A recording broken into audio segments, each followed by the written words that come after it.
My Gatorade today.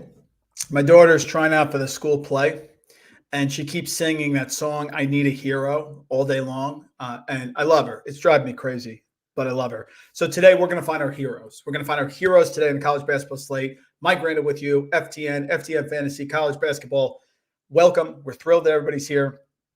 Love having you. It's fantastic. It's a great time. We had a great week, great day yesterday as well. 13-7 against the spread last night, 65%. We are on a scalding hot streak, 31-11. That's 73.85% against the spread streak. So we're ready to rock and roll today. Going to get things going. Let's see who is here in the chat. Get the overlay up. Let's see what we got here. Trevor, great to have you back. We had a good day yesterday. Beautiful slate today. Appreciate it.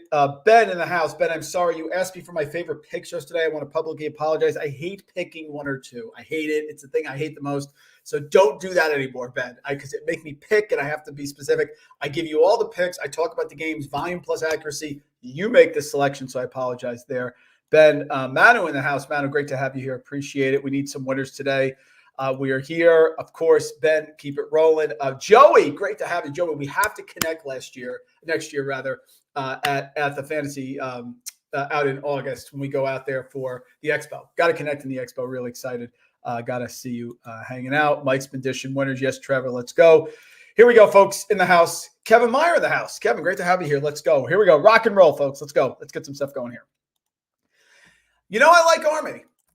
Army's been a tale of two seasons. I told you about that. Army started the year terribly. We know the deal, but they have been better lately. They're not great from the line, but they have won 3 of their last 4. They did not cover against Lafayette. We were upset about that, but we went back to them against Holy Cross and had the nice, comfortable cover. So we are going back against Loyola Maryland, who does not rate very highly in terms of difference against Holy Cross. Loyola Maryland, 60% from the free throw line. Again, we tell you this. I will hammer it home. We don't want to take points with teams on the road that don't make free throws. They're terrible at turnovers, one of the 20 worst teams in the country. They are bad from three-point range. They're bad from two-point line. And, of course, we will rely on what Army gives us, which is the legend himself, and he's been fantastic this year, Josh Scovins. Josh Scovins actually did not have a good game last week.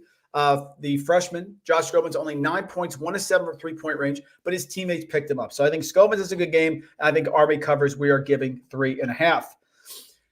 Law of efforts here with Providence. Providence tonight against St. John's. I love what St. John's is doing. They have been rolling. And Providence, of course, now without Bryce Hopkins, that is a difference maker. They lost to Seton Hall at home. They lost to Creighton away, but they did cover in that game. The difference is St. John's is going to play defense. Creighton does not. I don't care about Creighton's defensive metrics. I don't want to hear about them. You can get to the basket when you want. The number was too high. It was 11, and we got it, and they lost by 9. Now they're going to a St. John's team that I think is playing their best basketball of the year. They beat Hofstra at home. They beat Butler. They beat Villanova. Ledlam is back. I was actually at the Blue Bloods bar that I told you about on Twitter on Saturday, baby shower. I was watching that Villanova-St. John's game live. That, my friends, is a comfortable cover, start to finish. A lot of points here tonight for Providence, but I think St. John's is hitting their stride, and I don't like the way Providence is going without Hopkins. Don't make free throws, Providence, of course. They need some help. I think tonight they're in trouble against St. John's. Not one of my favorite ones here. I just don't think Navy's good. I don't like Navy. I think they're overrated. No one's going to pick Holy Cross, and Holy Cross has not been great against the spread this year either.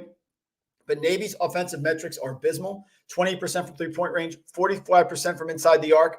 They came off a loss to Colgate. They actually played well in that game. Navy kept that one close.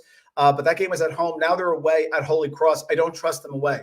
The games that Navy has played away this year, I want to tell them about. Campbell away, lost by 9.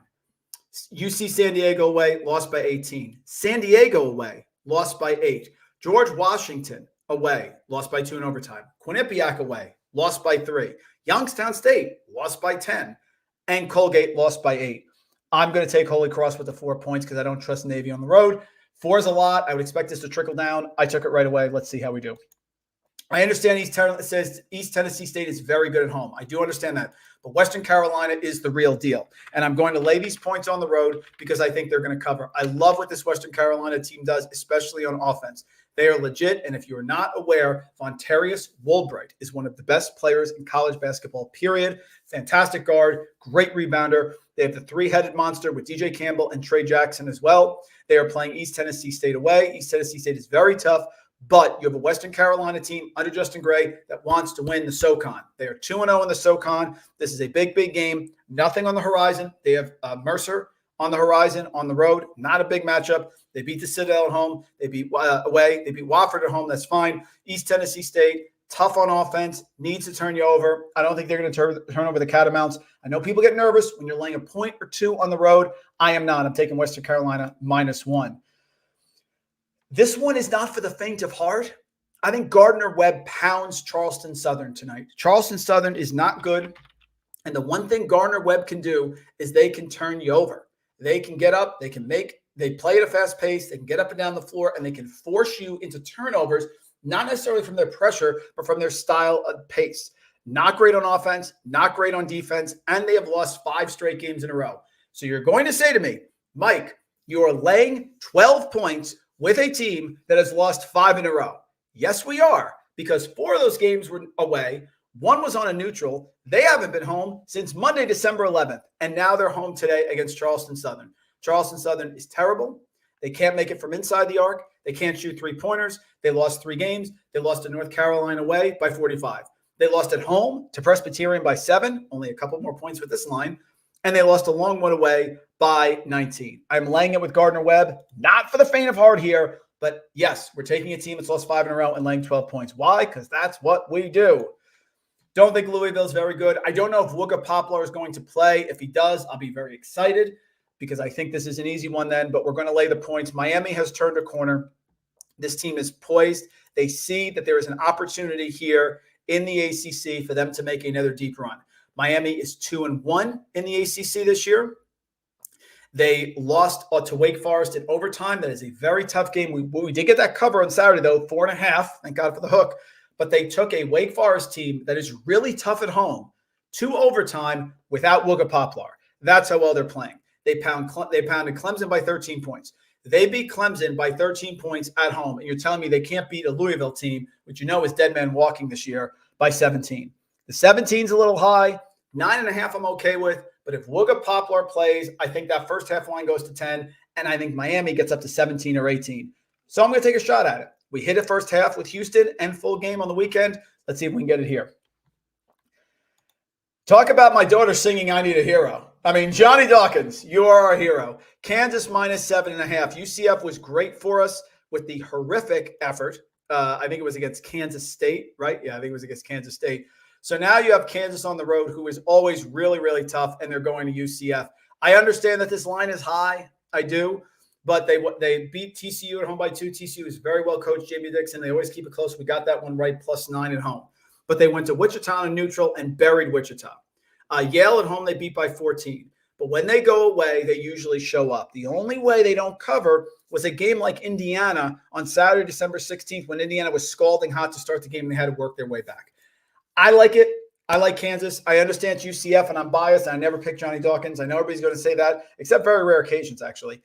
But I don't like this UCF team. They're shooting 68% of the free throw line. They don't make threes at a great rate. They have to try to force turnovers. You're not forcing over Kansas with DeJuan Harris, one of the best point guards in all of college basketball. I'm laying the points. You know, I don't know why Temple's favored by 2.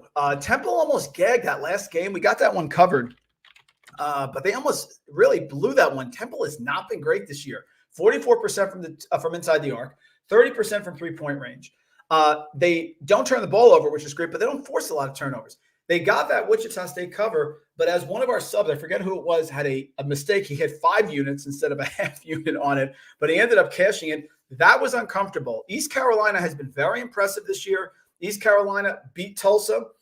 They were battling Florida Atlantic, and they ended up giving it up, and they came all the way back. They played East Tennessee State, which is a good team. They played Florida semi-way. They did beat UNC Wilmington. I think East Carolina is very solid here. They are good with offensive rebounds. They're great at forcing turnovers. Was not impressed with Temple at all. Don't think Temple should be favored. I think the wrong team's favored. I mean, at least make it a pick. I get that it's in Temple. I'm going with East Carolina +2.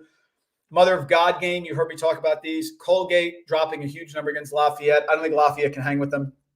Colgate gets up and down the floor. And at home against the spread the last few years, they've been absolutely dynamite. They can score a ton of points. This year at home, they've hung 78. They hung 115. They hung 84.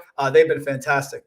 The only game that they were really under wraps was Brown to start the year 72-70. But I think Colgate is yet again doing what Colgate does, starting to get their stride. They beat Loyola Maryland by 23 at home. They beat Navy away by 8. I think they covered. I think it was 6 or 7 in that game. Beat them there. I think they get rolling here. Lafayette, 26% from three-point range. Lafayette, one of the worst offenses you will ever see, and they're under 70% from the free throw line. If you think Lafayette's going to cover and lose by 10, congratulations, but they are not winning this game. I get it. It's a road game, but we like UNC Asheville. UNC Asheville did not look good to start the year, but UNC Asheville has gotten better, and they are climbing in the rankings very, very quickly. 36% from three-point range. The regression is coming, and it's positive for them. They beat USC upstate. They hung 95. They beat Presbyterian away. They hung 84. And they were an underdog, I think, in that game somehow, or favored by 1 or 2. Now they're playing High Point away. They are making this stamp here on the Big South Conference. They're playing a High Point team that looks very good under Alan Huss, that has won 5 games in a row. But I think this is too many points. I think UNC Asheville with Drew Pember, I think UNC Asheville is the class of this conference. They have players coming back from last year. I think this number is inflated because of a bad start for UNC Asheville. I like UNC Asheville. They did not cover to start the year against Michigan. They got blown out by UNC Wilmington at home, but they sort of worked their way back. They played Auburn on a neutral. Western Carolina is really good. Lost away in overtime to Kennesaw State, but they've won 5 of their last 6. They covered against UAB, the only game they lost away, and they're playing well. They've hung 79, 85, 95, and 84 points. I think they're going to score against High Point. I think they're going to keep it close. I wouldn't mind a money line sprinkle. Gut reaction here is too many points. Love UMass. Brother-in-law Joe Polino. Give a shout out up there in Amherst. Love UMass. Love what Frank Martin's doing. He has his players here. It's a lot of points. 9.5 is a lot of points with a good LaSalle team. I'm not so sure they're covering that at home here. I mean, fans will start to come back because break is over. I think that's a good thing. They need that because it's a little sparse up there, not just for UMass, to be honest, Mullins Center, but a lot of places. But LaSalle is a pretty tricky team. They're well coached here by Fran Dunphy. They've been very competitive. They were competitive away at Miami. They just beat Fordham away by 5. That was a big, big win. They battle. They played Duke. They played Temple, lost in 3 overtimes away at Temple. That's a competitive game. Beat Penn on a neutral, rivalry game, Dunphy, the whole thing. I like LaSalle in this matchup. I just don't think UMass is going to be able to put them away. I think they're well coached. I think they will keep this game close to. I think UMass wins. Yes. Do I think they cover 9.5? No. It's almost like the UMass game where we took the 9.5 at Dayton. Honestly, it's the reverse. Before I get to the other ones, some of the big games, we got comments flying in. I have to get to them here in the house, of course. Let's see. I'll see you at Flex as well. Yes, Flex Leagues, Joey, of course. A Flex League, Joey. I've never gotten over the fact that I had 12-0, a perfect season. And then I ended up losing to Jody Smith on the Alvin Kamara 6-touchdown game. I'll never get over that. Undefeated season at Flex Leagues. Went down the toilet. So I'll see you there as well. Trevor loves St. John's tonight. He's taking games going to be asked to too much down low. I think I agree. I totally agree. I think St. John's is just playing well. They're shooting well. They're home. Patino is great. And I think law of efforts here, Trevor, with Bryce Hopkins. Only so many times you can keep overcoming such a massive, massive loss. Yeah, Wilbright is him. His rebounds. What's he average? Like 10 rebounds? He's a guard. He's tremendous. Mike is catching it. Let's go, baby. And Mike, thanks. Great to have you in the house. Let's see. NC State. Kevin, we'll get to that. We'll get to that, Kevin. Don't get ahead of me here. NC State get 3. I'm very frisky. You know that. Don't get ahead. Yeah, it's a system. Michael, Colgate is a system at home. No problem at all. Yeah, Duke shot the lights. Yeah, Duke shot the lights out last night, and Pittsburgh is dead man walking. I actually thought, Ben, there's a chance that Jeff Capel was getting fired after that game. I really did. I put it in the Discord. It didn't work out, but that's okay. But they were terrible. But I'm done with Pitt. We're not going back to them again. Trevor likes DeJuan Harris, 5.5 assists. Yeah, I think he's just a great player. So here we go. A couple more. I believe in Mississippi State. I believe in their defense. I think this is a matchup very similar to Houston, Iowa State last night, where we got to the window, should have taken a money line, got it +4, dropped to 2.5, but we got to the end there. Tennessee has been fantastic. And guys, please be prepared. This could be the year for Rick Barnes. We all know Rick Barnes is like the flu. It's gone. It arrives in December and January. It's great. Then it peters out. That's like somebody told me that a while ago. I read that somewhere on social, that Rick Barnes is like the flu because he struggles in March. But this could be Tennessee's year because every one of these teams that has a specific style makes a run. Even Virginia made a run, right? So Tennessee has won 7 straight games, and they had a very impressive win over Mississippi. Got that one wrong. Good win from Rick Barnes. But now they're going on the road, and they're a very defensive-oriented team.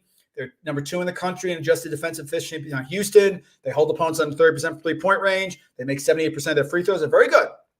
But they're looking in the mirror against a Mississippi State team coached by Chris Jans that is very good as well. Chris Jans' team coming off a loss at South Carolina is a bad loss. But Mississippi State does have Tulu Smith back, who's getting acclimated. They did not shoot particularly well, Mississippi State, against South Carolina. They were 2 of 13 from three-point range. You know, if Mississippi State is on, and at home tonight, they could be on. They play well. They're one of the toughest teams to beat. Chris Jans is a superior coach. You know they're going to play defense. You know you're going to keep it close. I don't have a read on the under. People are asking about the under. I don't, but I like Mississippi State plus 2.5. I just want to use the Hulk gif, Bradley. When I said the incredible Hulk at home, Bradley at home is a machine. And Bradley has been better now that they are finally back at full strength.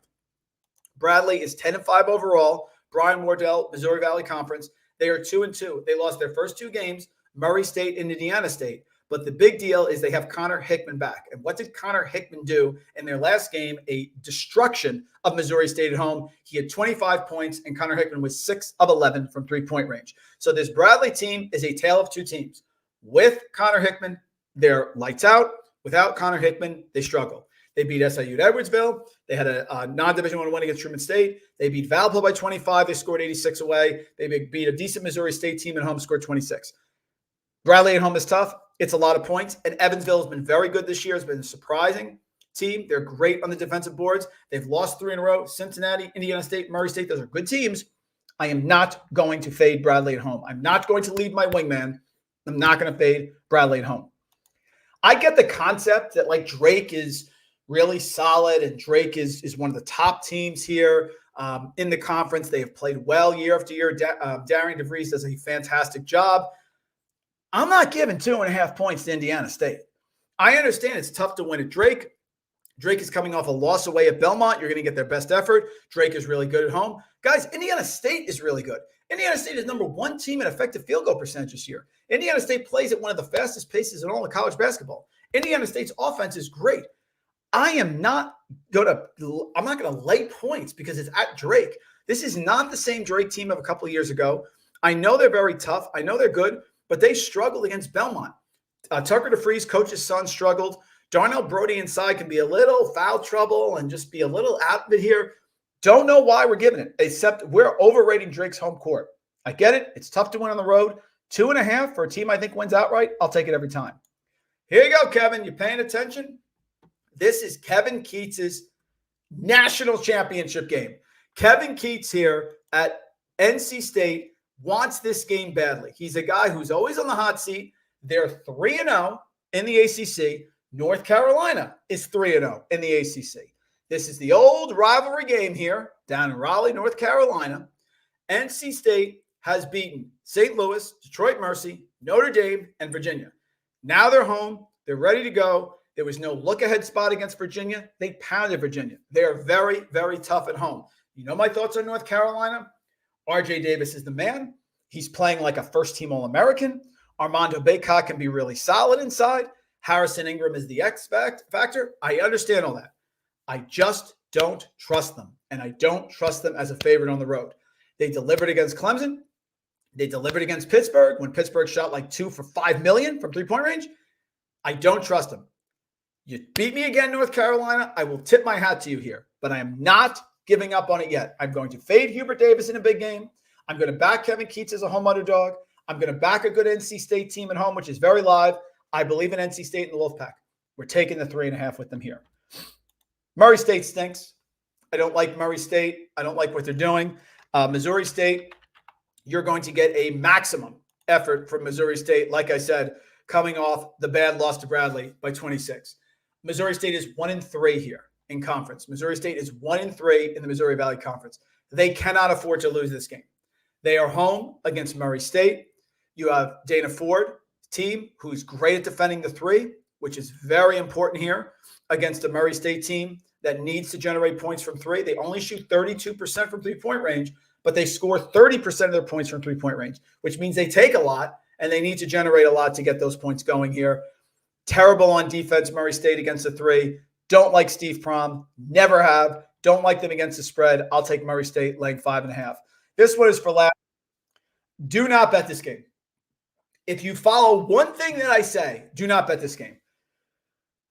Luke Yaklich, head coach for Illinois Chicago, can dial it up a great defensive scheme. So he could definitely come up with something. But they've been very unreliable this year. Northern Iowa, on the other hand, fantastically coached team, has had big leads and then let teams back in. I want no part of this game. If you pick this game right, send me a DM, send me a tweet there on X. Tell me about it because I have no idea. Northern Iowa's good. They could pound Illinois Chicago, and Illinois Chicago could start fading away. Or Yaklich could dial something up, and they could actually keep this game close against a Northern Iowa team that can really struggle at times this year. Two teams that are very inconsistent. No interest whatsoever.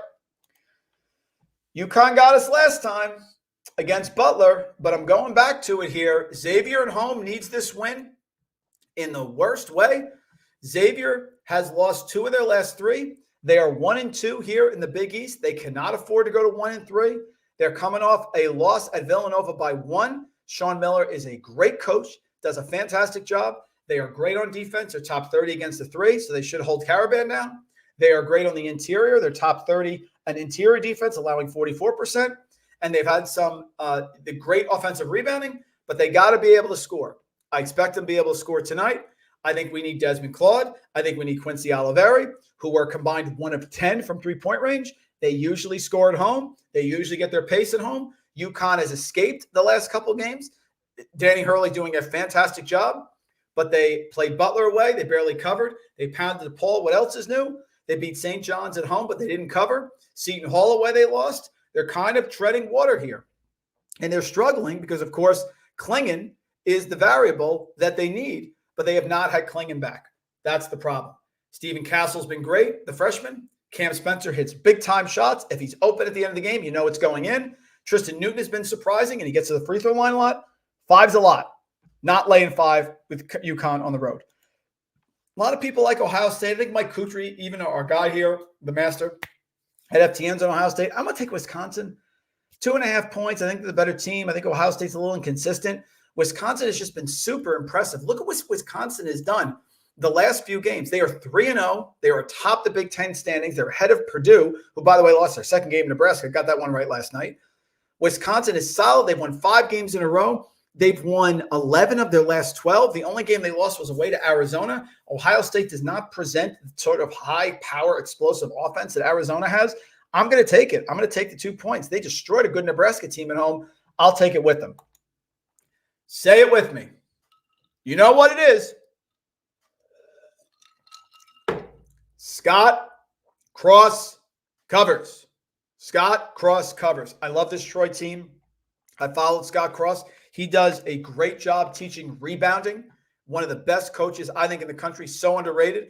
They are 36% from three-point range. They are top 40 on the boards. They play with pace. And all they've done is gone 3-0 here, the Troy Trojans in the Sun Belt. Here comes Louisiana, one of the top teams under Bob Marlin in the Sun Belt. They are 1-2. They're coming off a win at home against Coastal Carolina. I like Troy here. Louisiana almost beat James Madison at home. They lost that big winning streak at home. But away, they lost at Samford by 23. Away, they lost to Louisiana Tech by 5. Away, they lost to McNeese by 2. Marshall away, lost by 14. I think this is a down year for Louisiana, and Scott Cross covers. So we're going to take Troy minus 2.5. Can somebody tell me what you've seen in Florida that makes them a favorite at Mississippi? What am I missing about Florida?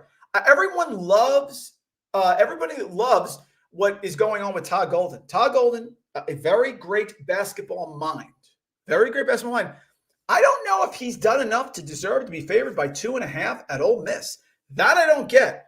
They played Kentucky. I thought regression was coming with Kentucky. There wasn't. They gave up 87 points at Kentucky at home and lost. They had a massive comeback against Michigan, which Michigan should have buried that game. They played away at Wake Forest and got killed. This is only their second true road game of the year, and now they're going to Mississippi against an Ole Miss team that looked great, was 13-0 under Chris Beard, who's a superior coach, and just got blitzed to Tennessee. This should be Mississippi favored by 2.5 against Florida. Maybe. But Mississippi getting points, that I don't get, plus 2.5.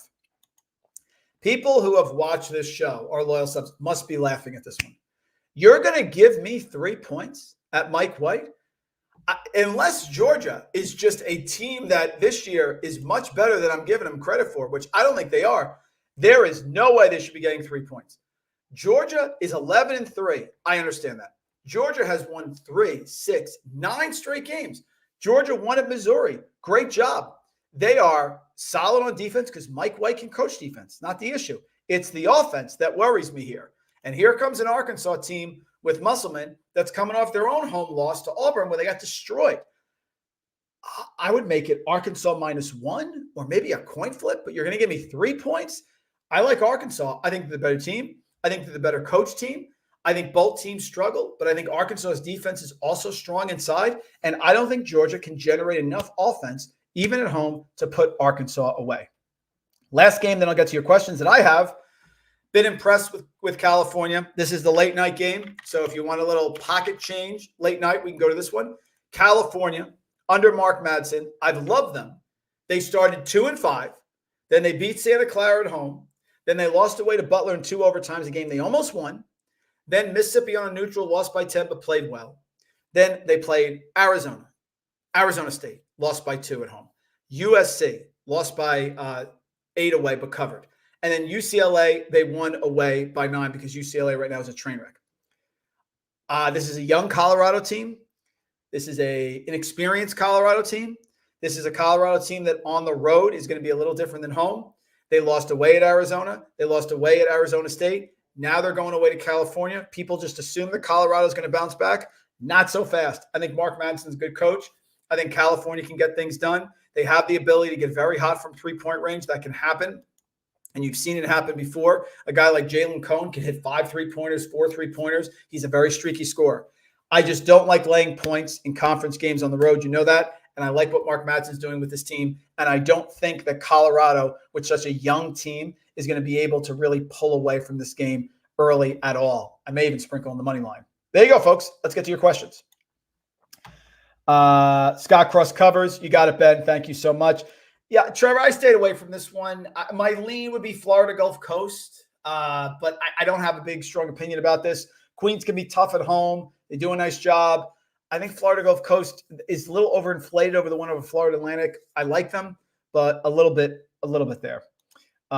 Clemson -2 against Virginia Tech. Trevor, what Clemson team do we see? Is Clemson really good? Are they not good? Virginia Tech at home? Are they the team that they usually are? Will they? I mean, I guess my instinct would be Virginia Tech getting points at home, but stay away. I could see Clemson being legit and bouncing back. Let me just pull up the numbers for a second because I did look at this one. I just decided to stay away. Yeah, Clemson's lost 2 games in a row to Miami and North Carolina. Real disappointing effort against North Carolina. It's only 2. Would I be surprised if Clemson won? No. So am I going to bet that Virginia Tech's going to cover 2 points? I just think there's better things to do here. Virginia Tech has also lost 2 in a row, so they need this win. They're 1-2. Both teams are desperate. No interest here. Yeah, the Rick Barnes thing, Trevor. I've heard about it. It's like the flu. It doesn't, comes on strong and it fades away in March. Very, very funny. That's all we got, folks. That's it for today. We're on a scalding hot streak. Things have been fantastic. You know that. Let me pull it up here. The streak has been great. We are 31-11 against the streak. We will be back Saturday. The Saturday morning show is always the best show. Hit like, hit subscribe. 10:30 in the morning on Saturday. We will be live, refreshed, and replenished here to bring you all the information that you need. College basketball is back. We are back. Let's get to the window.